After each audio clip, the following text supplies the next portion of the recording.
শাপলা চত্বর হত্যাকাণ্ডের তদন্ত প্রতিবেদন নিয়ে কথা বলছেন আন্তর্জাতিক অপরাধ ট্রাইব্যুনালের চিফ প্রসিকিউটর আমিনুল ইসলাম। সরাসরি চলে যাচ্ছি সেখানে। আমরা জানেন যে ইনভেস্টিগেশনের পর্যায়ে ওনাদের বিভিন্ন স্তরের নেতৃবৃন্দের সাথে বা বিভিন্ন সাক্ষীদের সাথে কথাবার্তা হয়েছে, তাদের বক্তব্য নেওয়া হয়েছে। তাদের কাছ থেকে আমরা তথ্য প্রমাণ নিয়েছি।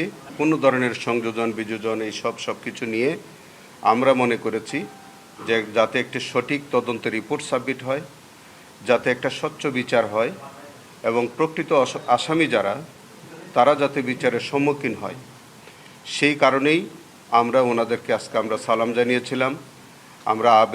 আমরা তাদেরকে দাওয়াত করেছিলাম আমাদের অফিসে আসার জন্যে। তারা এসছেন। আমাদের তদন্ত সংস্থার কর্মকর্তারা যেমন এসছেন, আমাদের হেফাজতে ইসলামের বিভিন্ন স্তরের কর্মকর্তাগণ তারা এসছেন এবং সেই জায়গা থেকে আজকে আমাদের কাছে যে রিপোর্টটি সেটা আমরা খসড়া রিপোর্টটি আমরা পর্যালোচনা করে দেখছি। হয়তো শিগগির আমাদের কাছে পূর্ণাঙ্গ রিপোর্ট আসবে এবং সেই রিপোর্ট আসার পরে আপনারা জেনে থাকবেন যে সেখানে আমি বাদী হয়ে একটা ফর্মাল চার্জ দাখিল করব এবং স্বাভাবিকভাবে বিচার প্রক্রিয়া শুরু হবে। নগদ নিয়ে এলো হার না মানা হার অফার।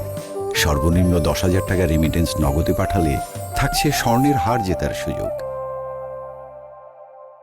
এই পর্যন্ত আপনারা যদি আর কিছু বলার থাকে, আমার মনে হয় যে ওখানে আমাদের না আমরা এইটুকুন পর্যন্ত একটু আপনাদের কাছে অনুরোধ জানাবো যে আমরা আসামিদের তালিকাটা, যেহেতু এটা খসড়া চূড়ান্ত প্রতিবেদন যেহেতু আমরা রিসিভ করিনি, আসামিদের তালিকাটা আমরা প্রকাশ করতে চাচ্ছি না বা পারছি না। আপনাদের অন্যান্য কোনো বিষয় যদি প্রাসঙ্গিক কোনো পরামর্শ প্রশ্ন থাকে, সেটা আমাদের আইজুল হক হুজুর আছেন, মামুনুল হক হুজুর আছেন, আমাদের পীর সাহেব হুজুর আছেন, আমাদের তদন্ত সংস্থার কোঅর্ডিনেটর আছেন। ওনাদের কাছে আপনারা আর কোনো কিছু যদি জানতে চান জানতে পারেন।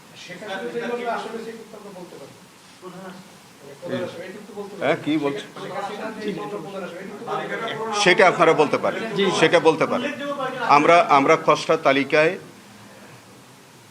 শেখ হাসিনার বিরুদ্ধে প্রাথমিক প্রতিবেদন পাওয়া গেছে।